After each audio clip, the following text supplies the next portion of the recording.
본문 말씀 마가복음 11장에서 16장까지가 바로 예수님의 그 고난 기간, 긍정적인 역할과 부정적인 역할을 했던 사람들을 가지고 우리가 또 나누고 있습니다. 오늘은 부정적인 역할에 대해서 말씀드릴게요. 그러면 긍정적인 역할을 했던 사람들, 첫 번째로 어린 아기 새끼의 주인이었죠. 그 다음에 두 번째로 막달라 마리아가 향유옥합을 부었어요. 그리고 세 번째 구레네 사람 시몬이었죠. 네 번째 아리마의 요셉이었습니다. 그렇게 예수님의 십자가 지는 과정 속에서 그래도 작은아마 희망을 주고 우리에게 소망을 줬던 사람들이 있어요. 그런데 부정적인 역할을 한 사람들이 더 많더라고요. 그래도 네 종류로 해서 또 나누도록 하겠습니다. 예수님의 고난 기간에 부정적인 역할을 한 자, 첫 번째 누구냐면 대제사장과 사내들인 공의예요. 자, 이들은 목요일 밤에 역사했죠. 수요일부터 이 사람들은 예수님을 어떻게 죽일까 지금 완전 뭐죠? 그 가룟 유다와 함께 뭘 구매요? 공모를 하잖아요. 공모 어떻게 죽일까? 그래서 논의를 했어요. 그런데 월요일날 등장하는 나무가 하나 있어요. 월요일날 등장하는 나무가 뭐냐면 무화과 나무예요. 여기서부터 우리가 봐야 될 점이 있습니다. 마가복음 11장 12절 말씀 같이 한번 읽겠습니다. 시작. 이튿날 그들이 베다니에서 나왔을 때 예수께서 시장하신지라 멀리서 잎사이에 있는 한 무화과 나무를 보시고 혹 그 나무에 무엇이 있을까요? 가셨더니 보신즉 잎사이에 아무것도 없더라. 이는 무화과의 때가 아님이라. 이렇게 나와 있습니다. 자, 일요일날 성전에 들어가셔서 이제 성전 들어가셨다가 나오셔서 이제 베다니로 가세요. 베다니로 가셨다가 그리고 어디로 오냐면 이제 다시 나오세요. 베다니에서 나오시는데 예수님이 시장하셨어요. 배고프셨어요. 근데 멀리서 뭐가 있냐면 잎사귀가 있는 무화과 나무 하나를 보셨어요. 근데 무화과 나무에 뭐가 있을까 하고 갔더니 먹을 것이 없었어요. 잎사귀에는 아무것도 없었어요. 왜냐면 그때는 무화과의 때가 아니었어요. 그러자 예수님은 어떻게 하시냐면 영원토록 내게서 열매를 따먹지 못하리라 바로 말씀하세요. 14절부터 보면은 이제부터 영원토록 사람이 내게서 열매를 따먹지 못하리라 하시니 제자들이 이를 듣더라. 예수님은 저주를 하세요. 바로 무화과 나무에게. 그리고 저주한 결과 어떻게 되냐면 20절 한번 보세요. 20절 시작. 그들이 아침에 지나갈 때에 무화과 나무가 뿌리째 마른 것을 보시고. 사실 말하면 무화과가 죄가 있나요? 무화과는 죄가 없어요. 그 무화과의 때도 아니었어요. 그렇다면 예수님이 왜 저주를 하셨고 이 무화과에게 왜 이렇게 하셨을까 우리는 궁금하잖아요. 무엇이 있었냐면 무슨 뜻이 있었냐면 무화과는 잎만 무성해요. 열매가 없어요. 바로 누구를 뜻하는 거냐면 바로 종교 지도자들, 사내들인 공의 이 사람들을 뜻하는 거였어요. 그래서 이들을 향한 예수님의 분노의 폭발이지 않았을까 저는 그래서 생각이 들었습니다. 그러니까 화요일쯤 돼서는 예수님이 그들하고 이제 한판 붙는 시간이 돼요. 한번 마지막으로 그들하고 이제 대결하는 시간이 있는데 그래서 예수님은 아셨던 거예요. 그날. 그리고 이날이 월요일이잖아요. 그들의 삶이 어떤 거였냐면 잎만 무성해요. 잎만 무성하고 열매가 없어요. 그래서 그들과 비슷한 이 종교 지도자들과 비슷한 이 무화과를 예수님이 저주하시고 열매가 맺지 못하리라고 말씀하고 있는 거예요. 자, 예수님은 이렇게 무화과에서도 열매를 찾으셨어요. 그렇다면 우리에게서도 열매를 찾으실까요? 맞아요. 우리에게서도 열매를 찾아요. 예수님은 지금 가장 시장하셨을 때, 가장 배고프셨을 때 무화과에서 뭔가를 얻기를 원했는데 없었던 거예요. 그러니까 예수님이 가장 필요로 했을 때 무화과에서 열매를 없을 때 예수님이 속상하셨던 거죠. 예수님이 가장 쓰시고자 했을 때 나귀를 준비해서 나귀 주인을 보냈잖아요. 그런데 무화과는 준비되지 않았었어요. 바로 종교 지도자들을 의미하는 거예요. 그들의 겉은 화려했어요. 말도 잘했고 기도도 잘했어요. 그러나 내면에 열매 없는 것을 한탄하시면서 이 무화과 나무와 비교하신 거죠. 그래서 보면은 이 대제사장의 무리는 예수님을 잡아오라고 명령을 해요. 목요일 밤에. 그리고 공회원들은 예수를 죽이려고 그를 증거들을 찾아요. 근데 거짓 증인들을 세웠지만 그 일치하지 않아요. 그래서 찾을 수가 없었어요. 이들은 어떤 사람이었었냐면 조상 대대로 오면은 끊임없이 선지자들을 죽이고 예언자들을 죽이고 진리를 말하는 사람들을 핍박하는 무리였어요. 그들이 바로 이 살해드린 공유의 종교 지도자들 이런 사람들이었던 거죠. 그래서 이들은 예수님을 잡아 죽이려는데 앞장선 무리였어요. 그런데 이들이 원했던 건 무엇이었을까요? 이들이 원했던 것은 바로 돈이었고 기득권이었어요. 그들은 기득권을 위해서는 뭐든지 할 수 있는 사람이었어요. 결국 어떻게 해요? 이 기득권을 찾기 위해서 결국 누구를 죽이려고 하냐면 예수님을 잡아 죽이려고 했던 거예요. 예수님은 성전을 정화하고 깨끗하게 했지만 여전히 그들이 원했던 건 성전 정화가 아니었어요. 바른 진리의 말씀을 찾는 것이 아니었어요. 그들은 돈과 기득권이었다는 거예요. 그런데 뭔가 그들을 사로잡았기 때문에 사실 그들이 이렇게 했던 거잖아요. 근데 뭐가 그들을 이렇게 사로잡았을까요? 딱 유추가 되죠. 바로 사단의 회였던 거죠. 사단이 그들을 잡아서 이용했다는 거예요. 근데 그렇다면 그들의 잘못은 없어요? 그들의 잘못은 뭐예요? 사단이 마음껏 이용하도록 내어준 거죠. 강팍하게 한 거죠. 누구를 볼 수 있어요? 애굽의 누구와 비슷해요?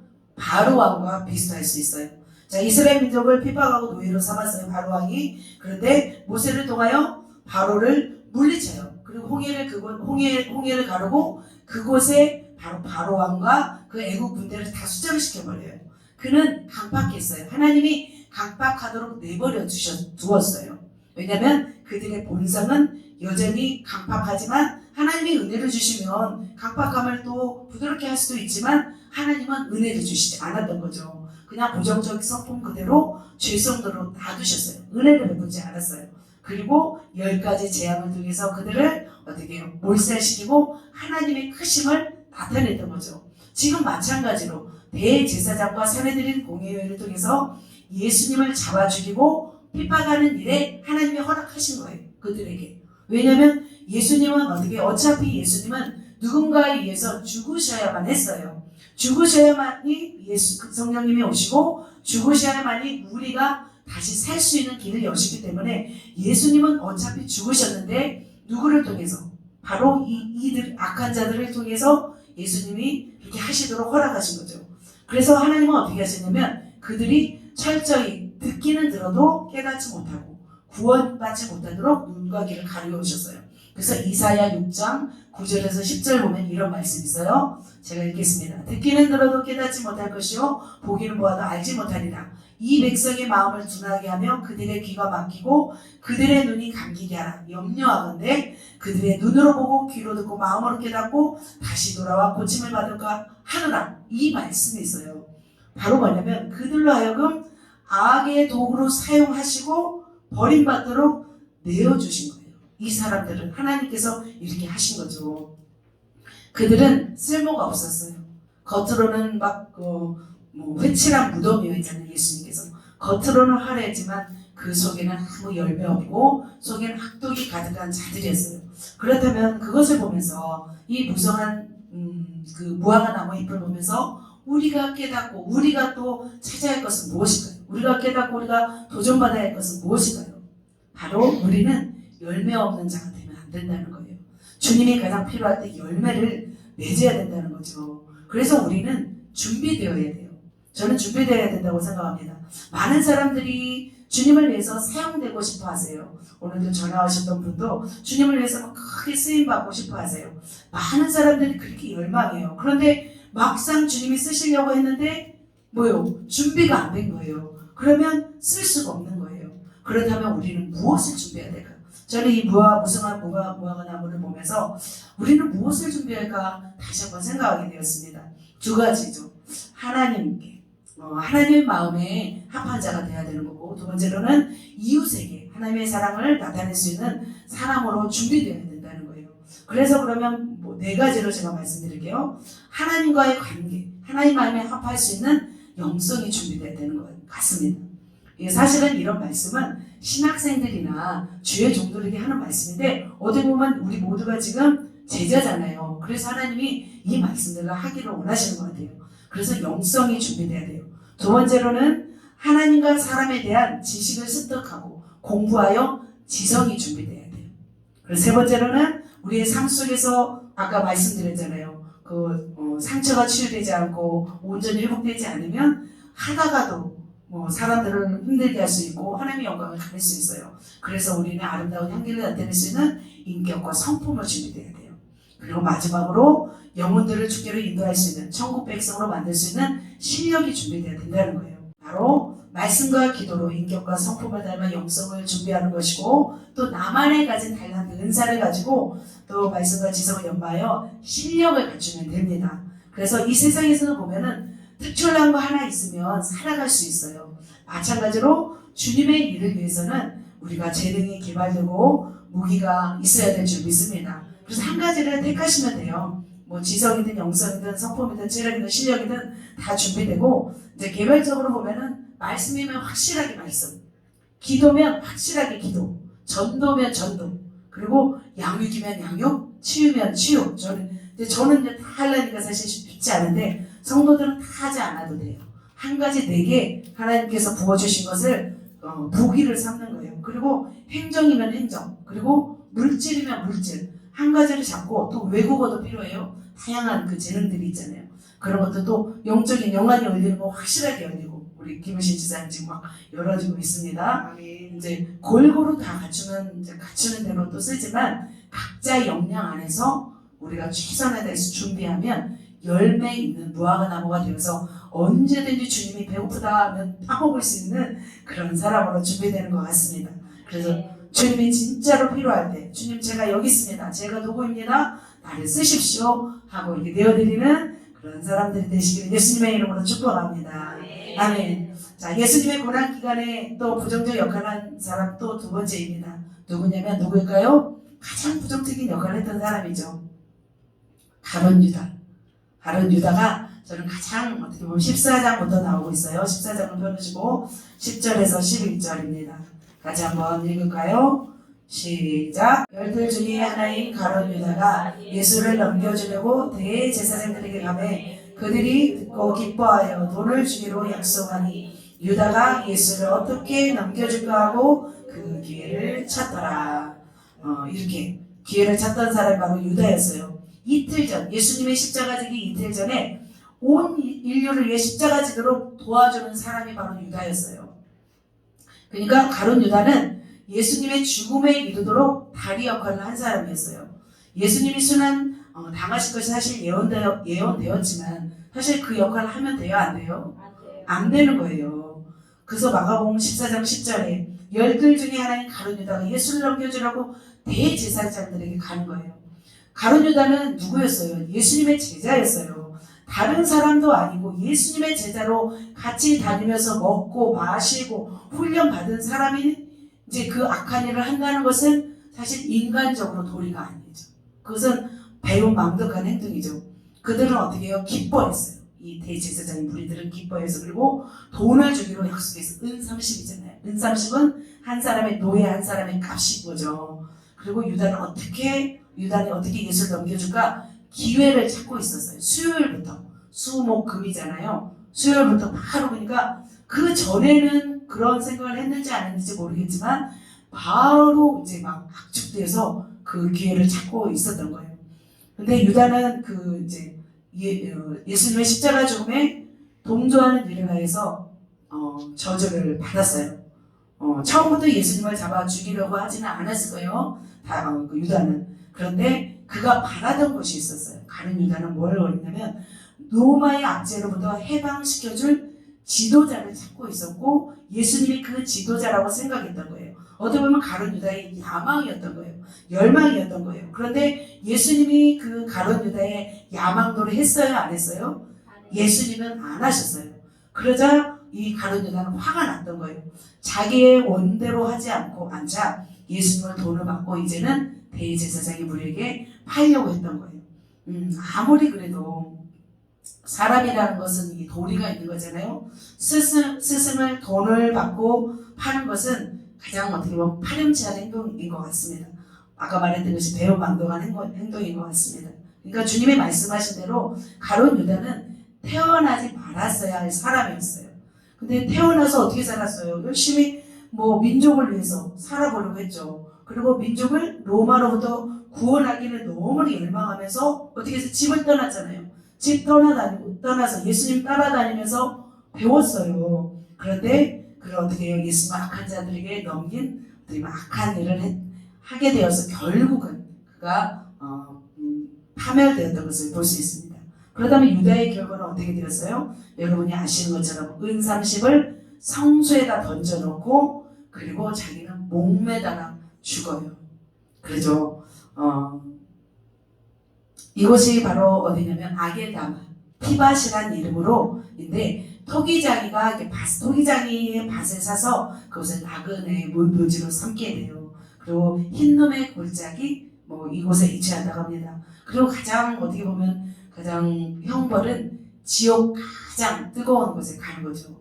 그리고 영원히 고통받는 그곳에 가는 것이 가룟 유다의 최후였습니다.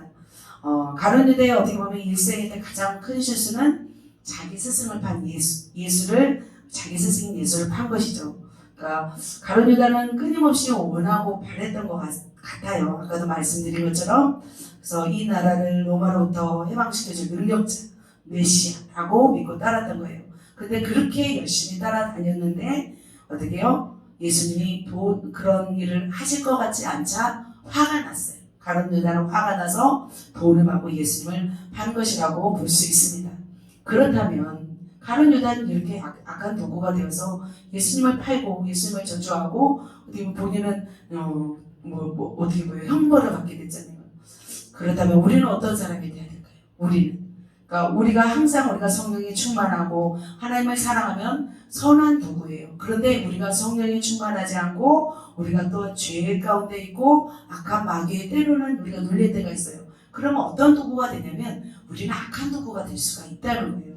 그래서 우리는 항상 어떤 도구가 되어야 되냐면 선한 도구가 되어야 될 줄 믿습니다.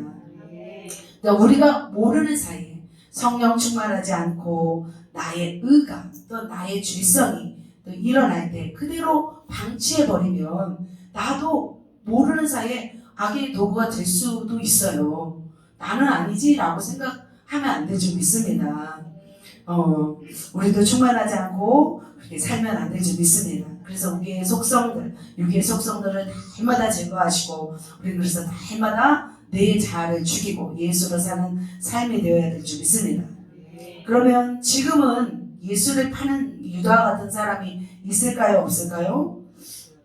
많은 사람이 어떻게 보면 가룟 유다를 손가락질할 수도 있어요. 하지만 우리 속에도 가룟 유다와 같은 근성이 있을지 몰라요.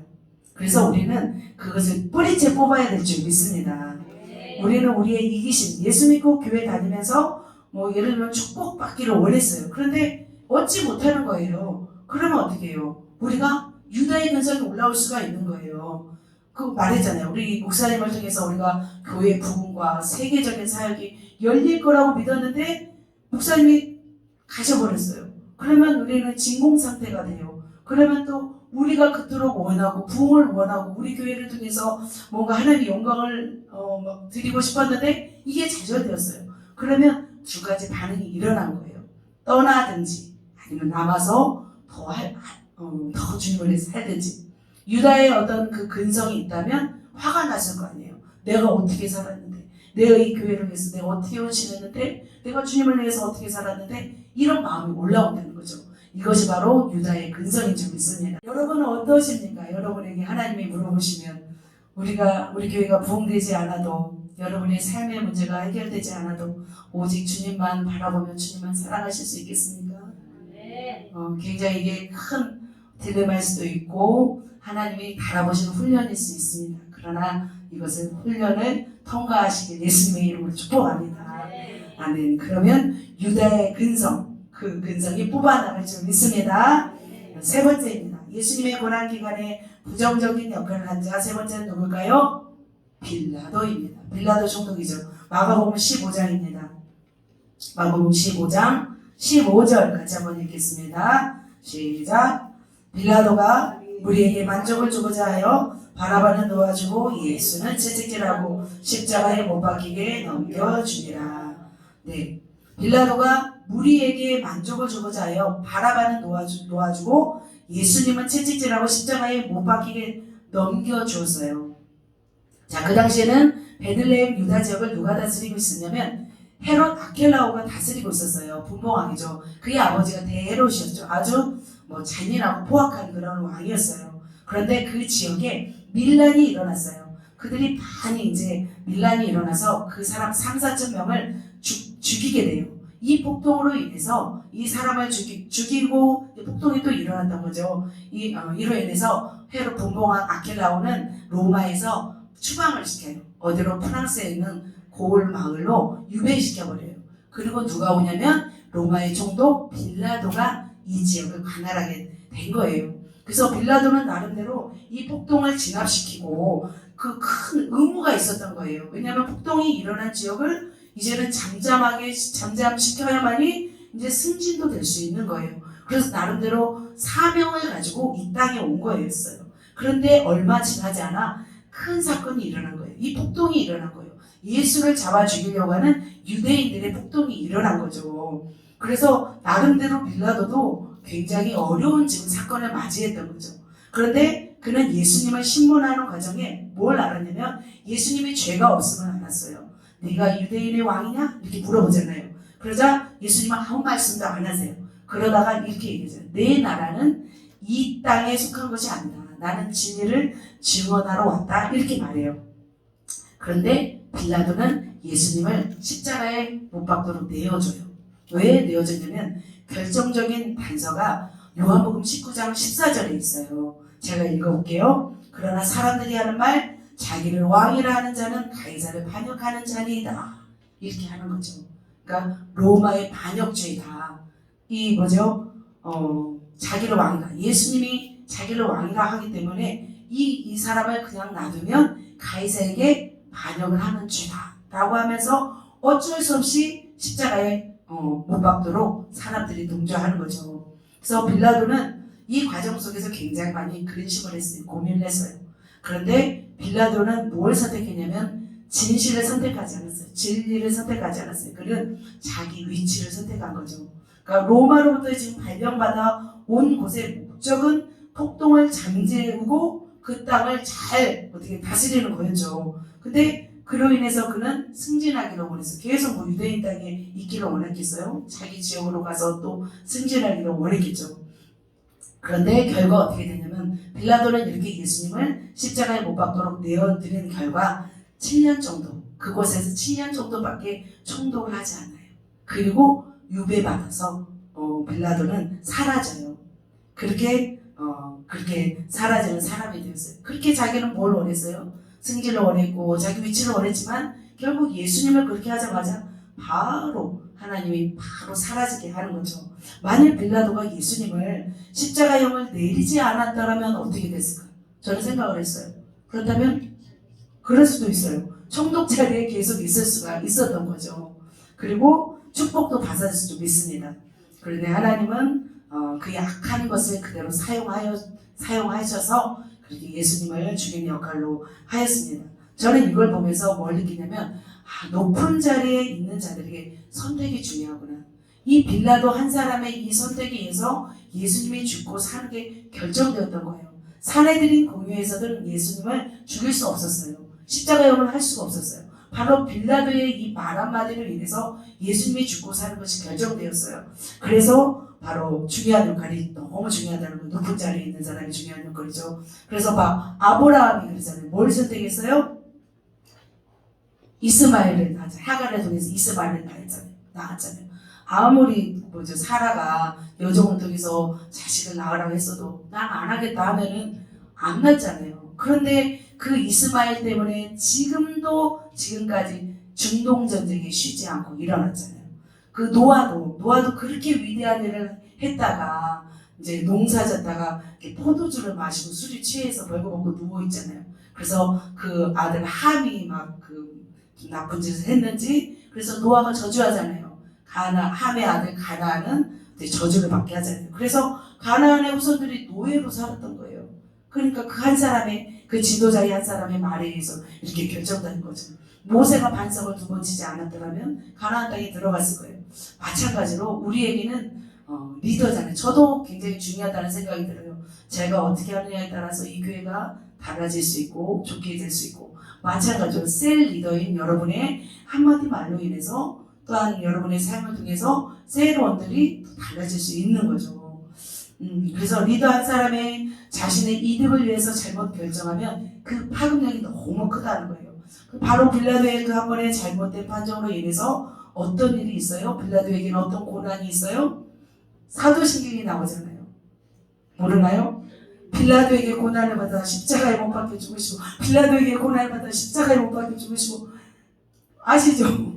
모든 성도들이 주일날마다 그렇게 막 하잖아요. 막 빌라도는 막 뭐지 너무 듣기 싫을 거예요.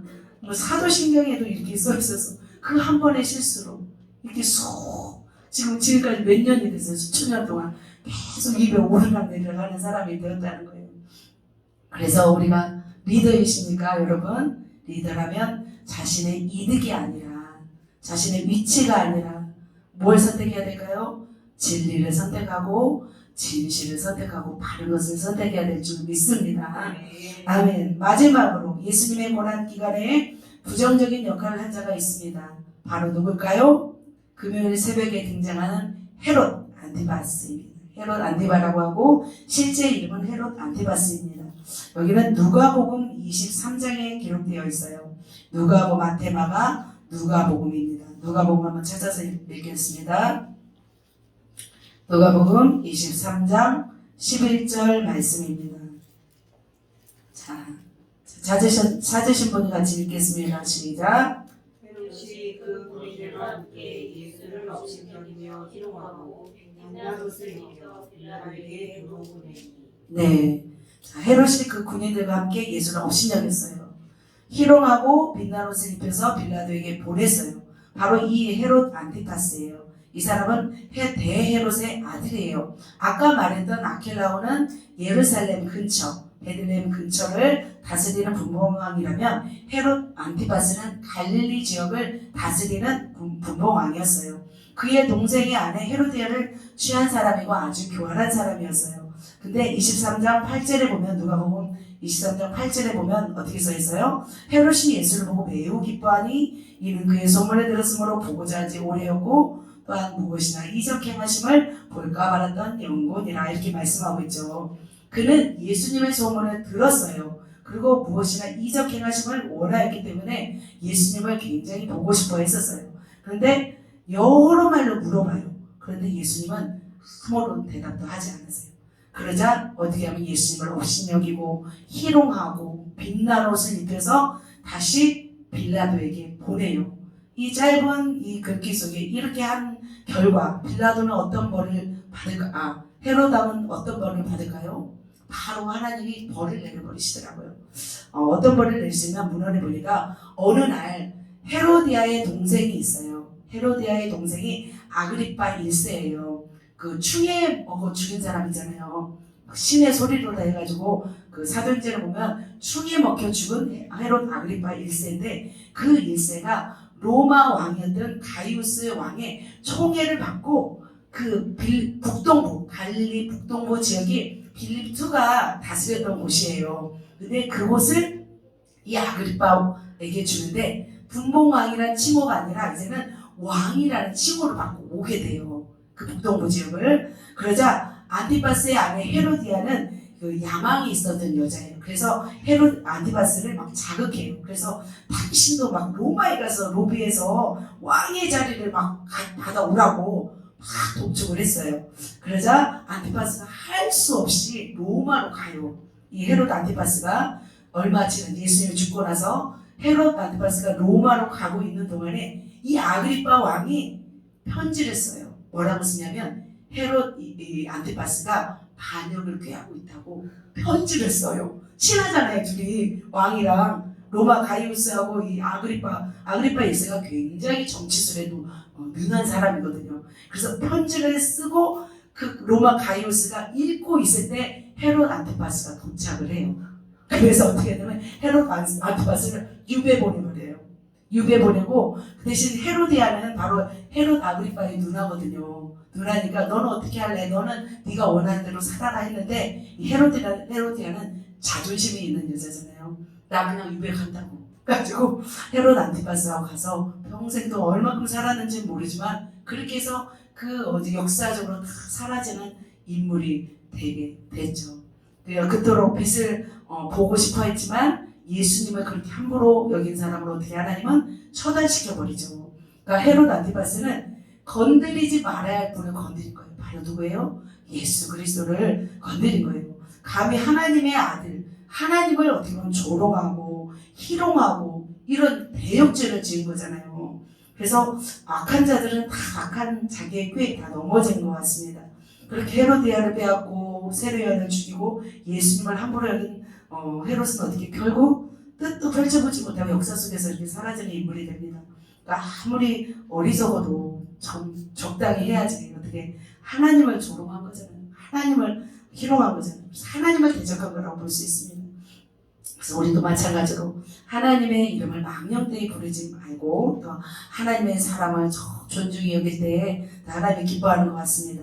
그러니까 헤롯 안티파스의 눈에는 예수님이 아주 우습게 보였던 거죠. 그러니까 그런 행동을 했던 것 같습니다. 우리도 우리의 삶 속에서 우리가 이걸 보면서 깨달아야 할 것은 우리의 삶 속에서 하나님을 더 경외하는 삶, 예수 그리스도를 더 높이는 삶, 하나님을 최고의 가치로 우리는 높여드려야 될 줄 믿습니다. 그러니까 헤롯 안티파스는 너무 이제 하나님을 예수님을 함부로 여겼지만 결국 넘어져 버렸습니다. 이렇게 4명을 정리하였습니다. 그렇다면 우리는 어떤 삶을 살아야 될까요? 우리가 긍정적인 사람, 나귀의 주인 마리아, 그다음에 아리마대 요셉, 그리고 또 구레네 사람 시몬을 통해서 또 우리가 깨달아야 할 것이 있다면 또 부정적인 역할, 또 대제사장 공예와 가룟 유다와 빌라도와 헤롯을 보면서 우리가 또 깨달아야 될 줄 믿습니다. 오늘 십자가 지시고 오늘 예수님이 숨지신 날입니다. 우리가 앞으로 살아갈 때도 또 이 말씀을 생각하시면서 주님의 십자가에 동참하면서 십자가 지는 삶, 부활의 삶을 살았으면 좋겠습니다. 기도하겠습니다.